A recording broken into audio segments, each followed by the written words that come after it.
लोकसभा आणि 10 विधानसभांचा दांडगा अनुभव। शह आणि काट शहाचे राजकारण, जनतेच्या प्रश्नांना नेत्यांची उत्तरे, समाजकारण आणि राजकारण, मस्त नेते आणि त्रस्त जनता, काय म्हणतो 5 वर्ष न दिसणाऱ्या नेत्यांबद्दल समाज।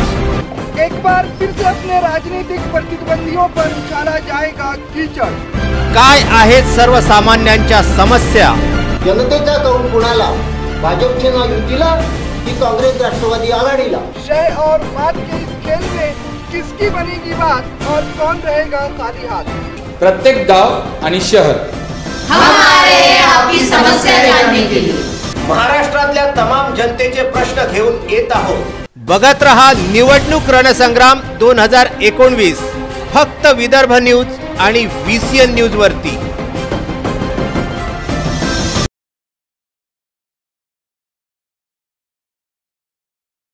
नमस्कार, आपण पाहता VCN न्यूज।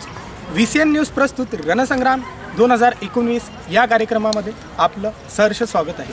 आपण आज आलेलो आहोत शारदानगर परिसरामधील काही नागरिकांजवळ। त्यांच्या अडचणी, त्यांना आपला खासदार कसा हवा आहे, ते मतदान करताना विचार करून मतदान करतात का, त्यांना खासदाराबद्दल काय अपेक्षा आहे। इथले काही स्थानिक नागरिक आहेत, त्यांच्याकडून आपण खासदाराबद्दल काय अपेक्षा आहेत हे त्यांच्याकडून जाणून घेऊया। ज्येष्ठ नागरिक काका, आपलं नाव? माझं नाव सुभाष बनसोड, प्राध्यापक सुभाष बनसोड। मी इथं शारदानगरमध्ये असतो। ज्येष्ठ नागरिकांचा आमचा ग्रुप आहे। असा संध्याकाळी 6 ते 7 आम्ही बसतो। खासदाराकडून काय अपेक्षा आहे? खासदाराकडून अपेक्षा असं की त्यांनी त्यांच्या मतदारसंघातले दिल्लीला जे काम आहे, म्हणजे आता एरोड्रमचं किंवा एअरपोर्टचं चालू आहे। आपल्याला 5 वर्षापासून पाहून राहिलो, धावपट्टी होत आहे, धावपट्टी व्हायचं नावच नाही। म्हणजे हे असं झालं किंवा मोठे प्रोजेक्ट काही आणायचे आहे, त्याच्याकडे लक्ष द्यायला पाहिजे। तर हे सगळं असं करणारा पाहिजे खासदार। नाही तर मग काय नुसतंच आपलं स्वतःचे कामं करायचे आणि बाकीचे जनतेचे राहू द्यायचे, तर असा टाईपचं नको असं वाटते मला। इतर शहरापेक्षा तुमच्या शहरात विकास झाला आहे का? विकास नाही, सगळीकडे सारखेच आहे, सगळीकडे सारखंच आहे। पक्ष कोणतेही असू द्या, सगळे सारखेच आहे। आता वास्तविक पाहता हे शिवसेनेचे खासदार होते, दिल्लीपर्यंत होते, त्यांना तिथं कितीतरी अवॉर्ड मिळाल्या। त्यांनी करायला काही हरकत नव्हतं ना। विमानाचं तर काही होऊनच नाही राहिलं आपलं। तिथून अमरावती ते पुणे गाडी चालू करायला पाहिजे, तेही नाही चालू होऊन राहिली। अमरावती ते पुणे हेही नाही करू शकून राहिले, मग आता हे कसं करायचं तिकडे। आपल्यासोबत आणखी काही ज्येष्ठ नागरिक जुडलेले आहेत, त्यांना आपण त्यांची मतं जाणून घेऊया। काका, आपलं नाव? माझं भैयासाहेब फुके, मी शारदानगरमध्येच राहतो। विकास कामं चालू आहेत, सिमेंट रोड चालू आहे प्रत्येक ठिकाणी, पण काही अडचणी आहेत आरोग्याच्या दृष्टीने। नाल्या वगैरे साफ केल्या जात नाही, काय त्याकडे लक्ष ठेवायला पाहिजे। आणि खासदाराबद्दल बोला। खासदाराबद्दल काय अपेक्षा आहेत? खासदार बोला, खासदारांची अपेक्षा नगरसेवकाबद्दल नका बोलू। त्यानं काय केलं पाहिजे तुमच्यासाठी? कितपत विकास झाला पाहिजे, नाही झाला पाहिजे? विकास झाला पाहिजे, विकास झाला पाहिजे। जे आता सरकार 10 वर्षापासून अमरावती शहरात निवडून आलेली आहे, आनंदराव अडसूळ यांनी आपल्या शहरात विकासाची कामे केली आहेत का, असं तुम्हाला वाटते? केली आहेत कामे, रेल्वेची कामे केली आहे विशेषतः। बाकी तर मला माहीत नाही, पण रेल्वेची कामं केली आहेत। ते खासदारीची सध्याचे यायचे आनंदराव अडसूळ आहेत, हे 6 टर्ममध्ये आहेत। तर त्यांना माहीत आहे काय काय करावं लागते, तर ते सांगायची काही जरूरत नाही आहे त्यांना। खासदार शिक्षित असला गरजेचं आहे का? खासदार शिक्षित असला पाहिजे म्हणून होतो, पण ते शिक्षकच असला पाहिजे, कारण त्याला सगळं ज्ञान असायला पाहिजे ना। नाही तर मग काय अडाणी माणूस खासदार बनला तर काही उपयोग नाही। रमेश झांबरे। तुम्हाला खासदाराबद्दल काय अपेक्षा आहेत तुमच्या? अपेक्षा आहे आणि काही काम होऊन राहिले, रेल्वेवर काम होऊन राहिले, हिंदुत्व विकासाचे काम होत आहे शहरात? होत आहे। अच्छा अच्छा, काय वाटतं तुम्हाला भ्रष्टाचाराबद्दल? भ्रष्टाचाराबद्दल काय म्हणसान तुम्ही? भ्रष्टाचार बराचसा कमी झाला आहे, वरच्या लेवलला कमी झालेला आहे। या सरकारबद्दल समाधानी आहेत का तुम्ही? समाधानी आहे, आणि अजून अपेक्षा आहेत काही भ्रष्टाचार वगैरे पूर्ण निर्मूलन व्हायला पाहिजे। हे सरकारी अमरावती शहरात विकासाची कामे कशा प्रकारे पाहिली आहेत तुम्ही? जसं रेल्वेचं काम झालं महत्त्वाचं, रेल्वेचं एअरपोर्टचं काम मार्गी लागलेलं आहे. एकदम झालं नाही पण मार्गी लागलेलं आहे ते. मार्गी त्या लेवलचे कामं आहेत ते, खासदार लेवलचे कामं आहेत ते. अच्छा अच्छा, ठीक, लोकल लेवलचे कामं नाही. अच्छा अच्छा. ठीक आहे. काका आपलं नाव? मेरा नाम सुरेश दम्मानी. अच्छा, हिंदी में बोले चलेगा क्या? चलता चलता. आपको क्या लगता है आपका खासदार कैसा होना चाहिए? जैसा होना वैसा है नहीं, जैसा काम करना चाहिए उन्होंने किए नहीं. अमरावती शहर में विकास नहीं हुआ, जैसा होना चाहिए वैसा नहीं है. वैसा नहीं आई है, कुछ नहीं आया. अच्छा अच्छा, मतलब बेरोजगारी बढ़ी है अमरावती शहर में? बेरोजगारी बढ़ी है निश्चित, कोई इंडस्ट्री नहीं आ रही और जो इंडस्ट्री है वो सब बंद हो रही है. अच्छा अच्छा, विकास नहीं हो रहा है. विकास जैसा होना नहीं. अच्छा. प्राध्यापक रघुनाथ कुबडे. काय वाटते तुम्हाला खासदाराबद्दल काय अपेक्षा आहेत तुमच्या? आता हे जे जुने खासदार पण जे होते त्याचे आम्हाला काही कामं काही दिसले नाही. ते कुठं काय केलं तरी कल्पना नाही आहे की त्यांच्या कामाचं तरी बोलबाला नाही आहे. आणि हे लोक जनप्रतिनिधी आहेत, तोपर्यंत जनापर्यंत त्यांचं काम पोहोचायला पाहिजे वाटते आम्हाला. आणि या सरकारचा सर्वात मोठा ड्रॉबॅक जो आहे, जरी भ्रष्टाचार कमी झाला असला तरी एम्प्लॉयमेंटचा प्रॉब्लेम अजिबात सुटलेला नाही. तिथे उलट एम्प्लॉयमेंटचा प्रॉब्लेम कमी झाला.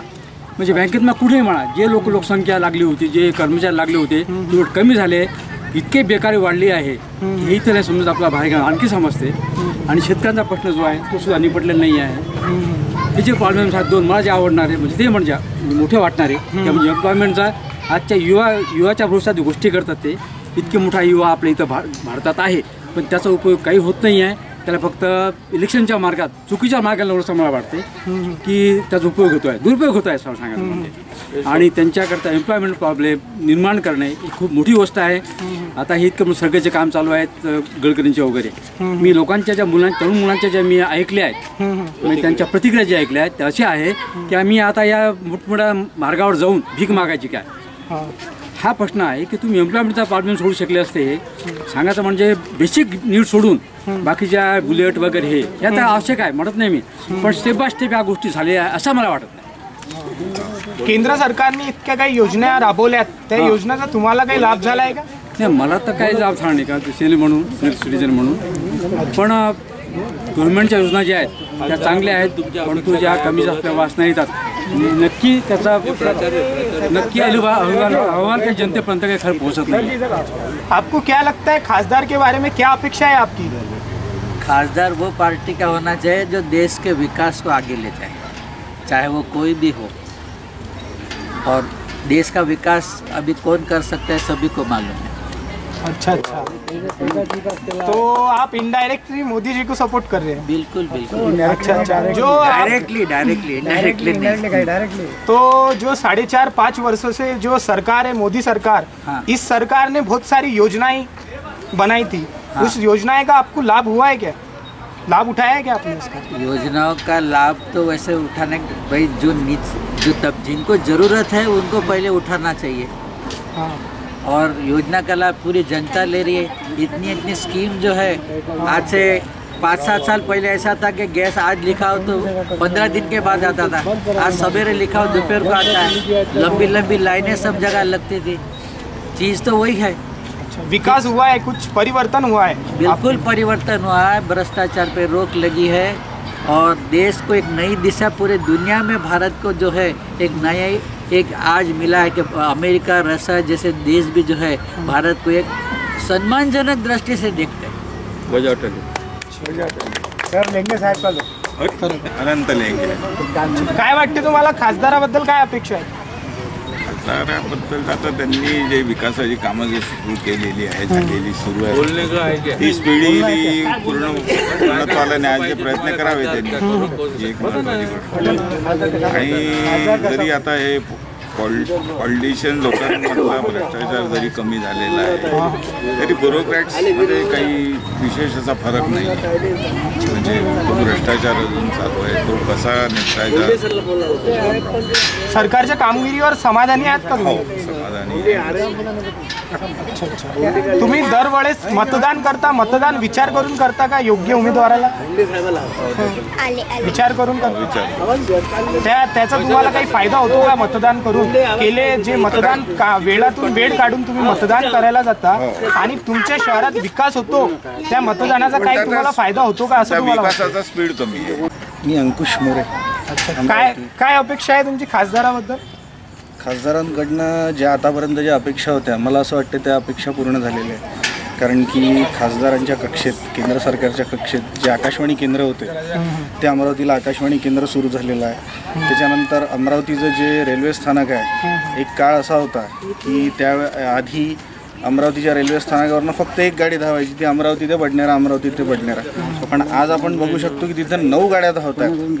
अमरावती तिरुपती एक्सप्रेस आहे, अमरावती पुणे एक्सप्रेस आहे, अमरावती मुंबई एक्सप्रेस आहे. आणि एक असं उच्चतम अशा दर्जाचं एक रेल्वे स्थानक, अमरावती रेल्वे स्थानक हे तयार झालेलं आहे. आणि अद्याप सोयीसुविधा तिथे आहे. नरखेड लाईन सुरू झालेली आहे. अकोलीचं रेल्वे स्टेशन आहे हे सुरू झालेलं आहे. आणि जे समजा केंद्र सरकारच्या अधिपत्यामध्ये जे जे डिपार्टमेंट येतात त्यामध्ये खासदारांनी खूप चांगलं काम केलं आहे असं माझं प्रामाणिक मत आहे. आणि असं सांगितल्याप्रमाणे आता नुकताच पासपोर्ट केंद्र, आधी लोकांना, अमरावतीच्या लोकांना नागपूरला जावं लागायचं पासपोर्ट काढण्यासाठी, पण आता पासपोर्ट केंद्र हे अमरावतीमध्ये सुरू झालेलं आहे. आणि त्यामध्ये खासदार साहेबांनी अथक परिश्रम घेतले आणि त्यामुळे अमरावतीमध्ये पासपोर्ट केंद्र सुरू झालेलं आहे. तर त्यामुळे खासदारांनी अपेक्षेप्रमाणे काम केलं आहे असं माझं प्रामाणिक मत आहे. बेरोजगारीबद्दल काय वाटते तुम्हाला? अमरावती शहरामध्ये बेरोजगारी वाढली आहे की कमी झाली? नाही, माझं बेरोजगारीबद्दल जर तुम्ही म्हणाल तर अमरावतीमध्ये बेरोजगारी वाढलेली नाही आहे. मला असं वाटते की अमरावतीमध्ये रेमंडची फॅक्टरी आली, एक कॉटन इंडस्ट्री अमरावतीमध्ये सुरू करण्याचा या सरकारचा प्रयत्न आहे. आणि बऱ्याच प्रमाणात अमरावतीमध्ये रोजगार निर्माण झालेला आहे. आणि माझे बरेच मित्र हे कॉटन इंडस्ट्रीमध्ये तिथे रेमंडच्या फॅक्टरीमध्ये लागलेले आहे. आणि श्याम एंडोफेब आणि बऱ्याच ज्या कंपनी आहेत त्या कंपनी अमरावतीमध्ये येत आहे. बायपास रोडवरती अनेक कंपनी येत आहे आणि अमरावतीमध्ये रोजगार निर्माण होत आहे. त्यामुळे मला असं वाटते की अमरावतीमध्ये कॉटन इंडस्ट्रीमध्ये अमरावतीमध्ये रोजगार निर्माण होत आहे असं माझं मत आहे. बरं, ते केंद्र सरकारनं GST आणली, नोटबंदी आणली, याबद्दल तुमचं काय मनोगत आहे? GSTबद्दल जर तुम्ही म्हणाल तर सगळ्यात पहिले मी तुम्हाला एक सांगू इच्छितो की सगळ्यात आधी एक असा वर्ग होता की तो एकच वर्ग हा टॅक्स पेअर होता. आणि बाकी लोक टॅक्स चोरायचे किंवा काय आणखी काय गडबडी करून कशा तरी करून हे ते वेगवेगळ्या गोष्टी करून ते कसं तरी मॅनेज करायचे. पण जेव्हापासून GST ही आली आहे तर आपण या भारतात राहतो तर कर भरणं हा आपला अधिकार आहे आणि ही आपली जबाबदारी आहे. तर त्यामुळे प्रत्येक या भारताचा जो नागरिक आहे तो कर भरत आहे आणि GSTच्या कक्षेखाली तो येत आहे. आणि तो जो पैसा आहे तो पैसा देशाच्या विकासामध्ये लागत आहे. त्याच्यामुळे GST जी लागली आहे ती एकदम योग्य आहे असं माझं मत आहे.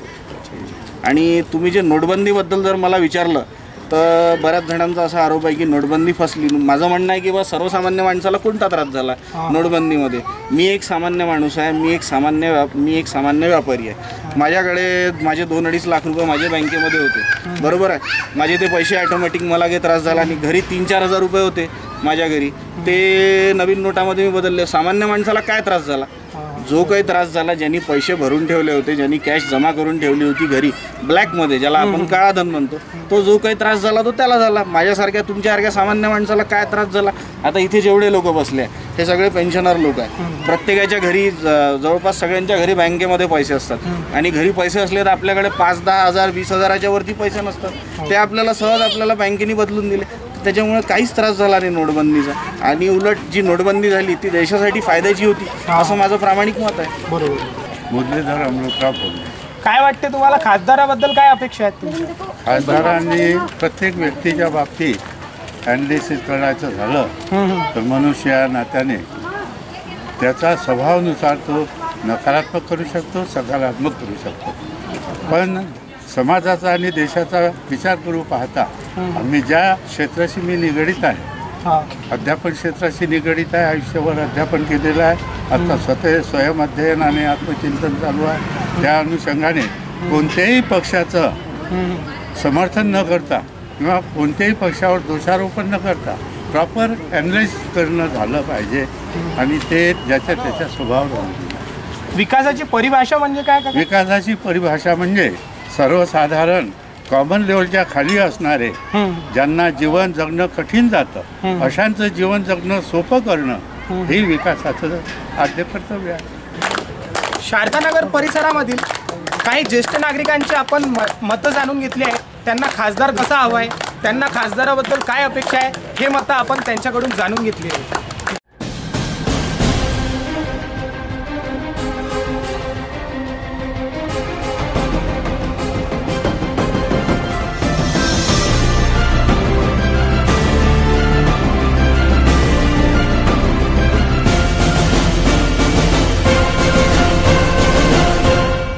लोकसभा आणि 10 विधानसभांचा दांडगा अनुभव. शह आणि काट शहाचे राजकारण, जनतेच्या प्रश्नांना नेत्यांची उत्तरे, समाजकारण आणि राजकारण, मस्त नेते आणि त्रस्त जनता. काय म्हणतो 5 वर्ष न दिसणाऱ्या नेत्यांबद्दल समाज.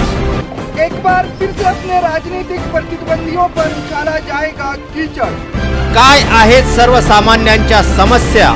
जनतेचा कौल कुणाला, भाजप सेना युतीला की कांग्रेस राष्ट्रवादी आघाडीला. शह और बात के इस खेल में किसकी बनेगी बात और कौन रहेगा खाली हाथ. प्रत्येक गाव आणि शहर हमारे आपकी समस्या जानने के लिए महाराष्ट्रातल्या तमाम जनतेचे प्रश्न घेऊन येत आहोत. बघत रहा निवडणूक रणसंग्राम 2019 VCN न्यूज वरती.